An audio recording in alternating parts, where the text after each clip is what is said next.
লুকিয়ে থাকা এক রত্নের নাম কুমরাত উপত্যকা। সবুজ চারণভূমি, বরফে ঢাকা পাহাড় আর ঘন পাইনের বনের ভেতর এতদিন লুকিয়েছিল এই রহস্য উপত্যকা।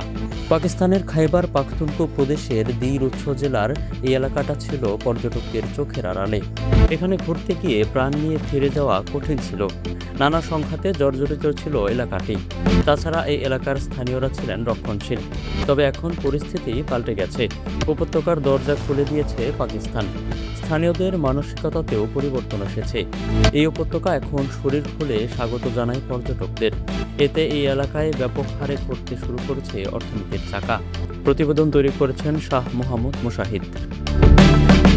কুমরাত উপত্যকা দেশটির খাইবার পাখতুনখো প্রদেশের উচ্চ দির জেলায়। খেল শহর থেকে যেতে সময় লাগে 1 ঘন্টা। ঘন পাইন, গভীর পাহাড়, জলপ্রপাত আর নদীর প্রবাহ উপত্যকাটিকে সাজিয়ে তুলেছে রূপকথার মতো। পাকিস্তানে লুকানো এই রত্ন দেখতে এখন বাইরের দুনিয়া থেকে ছুটে যাচ্ছেন পর্যটকরা। কুমরাত ভ্রমণের অভিজ্ঞতা নিয়ে একটি লেখা প্রকাশ করেছে পাক সংবাদ মাধ্যম ডন। লেখাটি তৈরি করেছেন ওমর মুখতার। তিনি জানিয়েছেন, একটা সময় এই এলাকার লোকেরা বাইরের মানুষদের সন্দেহের চোখে দেখত, কিন্তু এখন এরাই আতিথেয়তায় ব্যস্ত হয়ে যায়। তিনি কুমরাতের পাহাড়ে ঘুরেছেন, পেয়েছেন পাহাড়ের দিল খোলা আতিথেয়তা। মুখতার জানান, তার পুরনো বন্ধু ইয়াকুব কিছুদিনের জন্য আমেরিকা থেকে পাকিস্তানে গিয়েছেন। ইয়াকুব সঙ্গে থাকায় কুমরাত ভ্রমণ তার জন্য সহজ হয়ে আসে।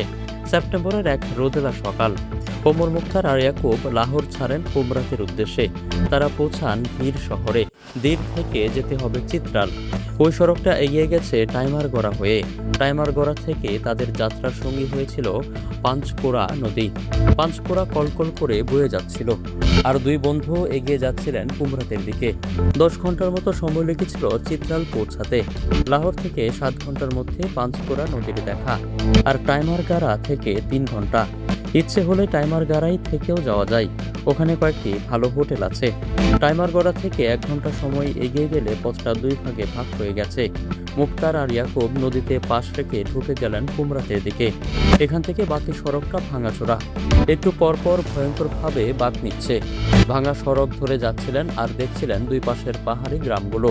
পুরুষ এবং ছেলে শিশুরা টুপি মাথায় দিয়ে হাঁটছে, আর নারীদের শরীর পর্দায় ঢাকা। মুখতার আর ইয়াকুব পৌঁছালেন খেল শহরে। এই শহরটি কাঠের মসজিদের জন্য পরিচিত। দেওদার কাঠ দিয়ে এই মসজিদ তৈরি হয়েছিল 19 শতকে।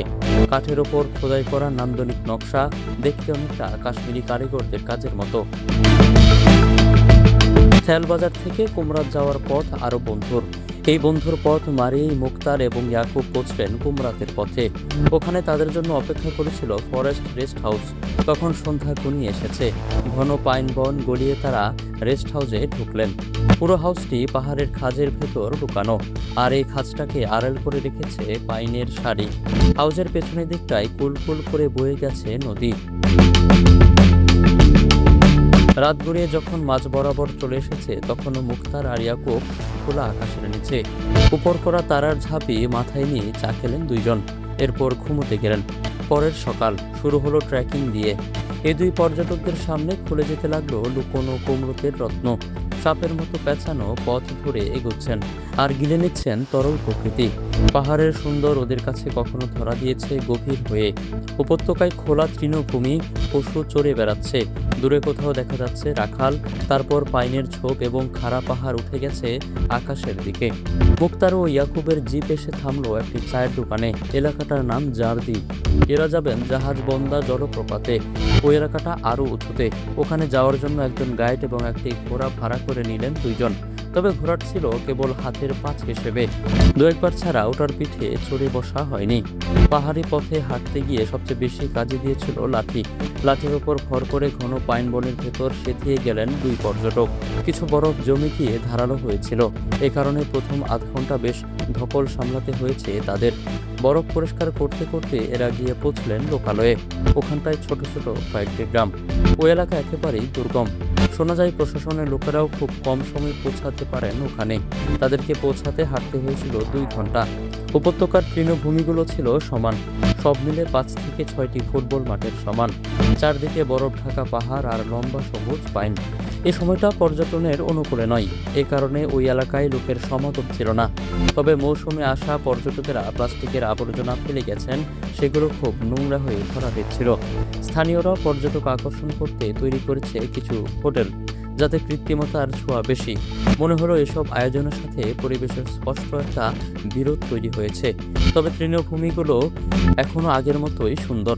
তৃণভূমিকে সামনে নিয়ে ধোয়া ওঠা চা খেলেন 2 পর্যটক। মিনিট 15 বিরতির পর গাইড তাদের নিয়ে যান জাহাজবান্ধা জলপ্রপাতের দিকে। ওখানটায় পৌঁছানো ছিল রহস্যের সঙ্গে লুকোচুরি খেলা।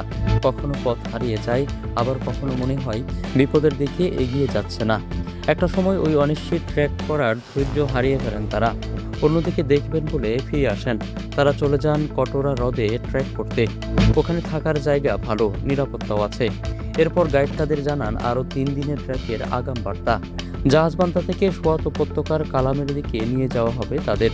মুক্তার এবং ইয়াকুব ফিরে এলেন বেস ক্যাম্পের দিকে। এবার অনেকটা পথ পাহাড়ের গা বেয়ে উঠতে হয়েছে, ঠিকঠাক শ্বাস নিতে কষ্ট হয়েছে। 2 ঘন্টার উৎরাই পেরিয়ে বেস ক্যাম্পে পৌঁছান তারা। আরও 2 ঘন্টার মধ্যে ফিরে যান মনোরম বনের ভেতর ঘুমানোর জায়গাটিতে। ওখানে রাতের খাবার এবং চা তাদের জন্য অপেক্ষা করছিল। পরের সকাল। আরও ঘন পাইন বনের ভেতর দিয়ে চলতে হয়েছে এদের। ওটা যেন সত্যিকারের কুমরাত। পাইন বন এবং পাঁচপোরা নদীর প্রবাহ এদের এগিয়ে নিয়ে যাচ্ছিল। স্ফটিকের মতো স্বচ্ছ পানি, আর ওই পানিকে ঘিরে রেখেছে পাহাড়, যেন অন্তহীন এক ঘাট। 2 পর্যটককে হাতছানি দিয়ে টেনে নিয়ে যাচ্ছিল আরো গভীরে। বন যত গভীর হচ্ছে, উপত্যকাটি আরো শান্ত এবং নির্মল হচ্ছে। জাহাজবান্ধা জলপ্রপাতের মতো না হলেও তাদের সামনে হাজির হলো কুমরাত জলপ্রপাত। গহীনের বনের ভেতরও প্লাস্টিকের জঞ্জাল। বিরক্ত হলেন 2 পর্যটক, তবুও কালো পাহাড়ের জাদু থেকে মুক্ত হতে পারলেন না। এই জাদু তাদেরকে নিয়ে গেল এক নির্মল উপত্যকার দিকে। দূরে দেখা গেল রাখালিয়া গ্রাম, ছোট ছোট গ্রামের রাখালদের বসতি। এই উপত্যকা তাদের আশ্রয়, আর এই উপত্যকায় এদেরকে যোগান দেয় খাবার। ওখান থেকে ফিরে আসার পর তাদের গন্তব্য ছিল কালাম এলাকায়। বদওয়াই পাস পেরিয়ে যেতে হবে ওখানটায়। ওই পথটা অনেক কঠিন, এই কারণে রেস্ট হাউসে লাগেজ রেখে যাওয়ার পরামর্শ দিয়েছিলেন তত্ত্বাবধায়ক। তিনি জানিয়েছিলেন যারা কালাম যেতে চেয়েছেন তাদের অনেকেই অর্ধেক পথ এগিয়ে ফিরতি পথ ধরছেন।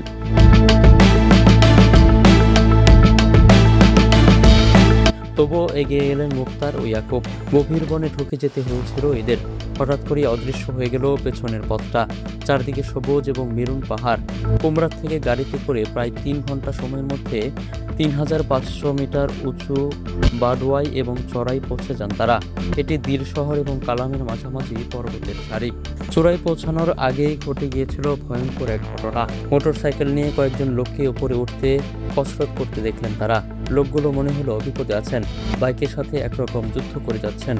এদের একজন অসহায়ের মতো তাকিয়ে রইল 2 পর্যটকের দিকে। তারাও গাড়ি থামালেন। একজন গাড়িতে ওঠার অনুমতি চাইলেন, অনুমতি দেওয়া হলো। মুক্তার ও ইয়াকুব আপত্তি করলেন না। একটু পর মেরুদণ্ড বেয়ে ঠান্ডা স্রোত বেয়ে গেল তাদের।